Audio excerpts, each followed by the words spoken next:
আমাৰ মহান ত্ৰাণকৰ্তা প্ৰভু যীশুখ্ৰীষ্টৰ নামত নমস্কাৰ প্ৰিয় শ্ৰোতা। আজিৰ শাস্ত্ৰ পাঠ ইফিচিয়া 2 নম্বৰ অধ্যায়ৰ 10 নম্বৰ পদ।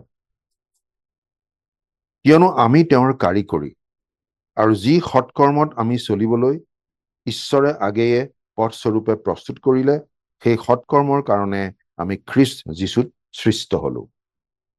সেয়া আছিল ইফিচিয়া 2 নম্বৰ অধ্যায়ৰ 10 নম্বৰ পদ। আকৌ প্ৰথম পিতৰ 2 নম্বৰ অধ্যায়ৰ 5 নম্বৰ পদত এনেদৰে লিখা আছে,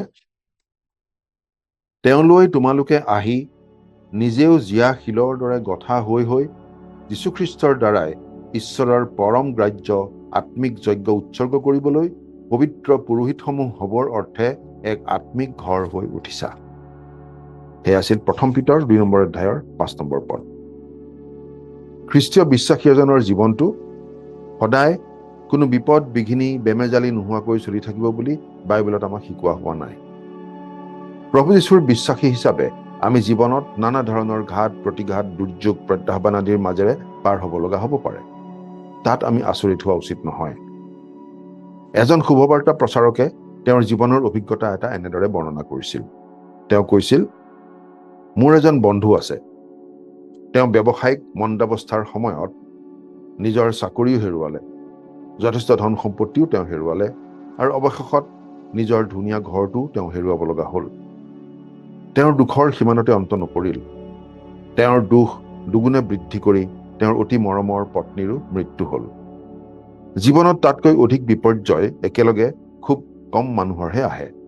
তথাপিও তেওঁ নিজৰ বিশ্বাসত দৃঢ় হৈ আছিল, কিয়নো খ্ৰীষ্টত কৰা বিশ্বাসটোৰ বাহিৰে তেওঁৰ হাতত একো বাকী থকা নাছিল। খ্ৰীষ্টত কৰা বিশ্বাসেই আছিল তেওঁৰ শেষ সম্বল। এদিন তেওঁ চাকৰিৰ সন্ধানত খোজকাঢ়ি ওলাই যাওঁতে এটা ডাঙৰ গীৰ্জাঘৰত শিলৰ কাম কৰা কিছুমান মানুহক দেখি ৰৈ গ'ল আৰু শিলত সৰু হাতুৰিৰে লাহে লাহে টুকুৰিয়াই থকা মানুহবোৰলৈ তেওঁ চাই থাকিল। তেওঁলোকৰ মাজৰ এজনে তিনিকুণীয়া শিলৰ টুকুৰা এটা খুব মিহি কৰিবলৈ ঘঁহি আছিল। তেওঁ মানুহজনক লাহেকৈ সুধিলে, এই তিনিকুণীয়া শিলটো ক'ত লগাবা? তেতিয়া শ্ৰমিকজনে ক'লে, আপুনি সৌ ওপৰৰ ষ্টিপলটোৰ কাষত সৰু খালী ঠাইখিনি দেখিছেনে?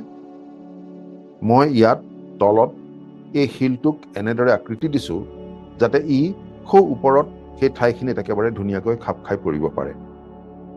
সেই কথা শুনি মোৰ বন্ধুজন তাৰ পৰা লাহে লাহে খোজকাঢ়ি আঁতৰি গ'ল। মোৰ বন্ধুৰ চকু দুটা চকুলোৰে ভৰি পৰিল, কিয়নো প্ৰভুৱে তেওঁ সেই শিলৰ শ্ৰমিকজনৰ যোগেদি কথা কৈ বুজাই দিছিল যে তেওঁকো প্ৰভুৱে নানা ধৰণৰ দুখ কষ্টৰ পৰিস্থিতিৰ যোগেৰে এটা বিশেষ ৰূপ দি আছে, যাতে তেওঁ তেওঁৰ বাবে ঠিক কৰি থোৱা কোনো এটা ঠাইত খাপ খাই পৰিব পাৰে।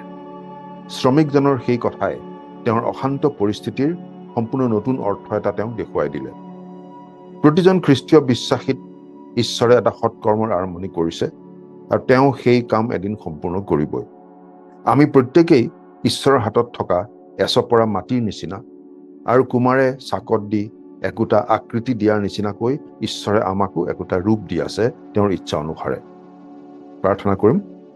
স্বৰ্গত থকা মৰমীয়াল পিতৃ ঈশ্বৰ, আমাৰ জীৱনত তুমি যি কৰি আছা সেয়া যে আমাৰ ভাললৈকে কৰি আছা, সেই কথা যেন সদায় মনত ৰাখিম আৰু সকলো সময়তে তোমাৰ প্ৰতি বাধ্য হৈ চলি থাকিব পাৰিম, এনে আশীৰ্বাদ কৰা।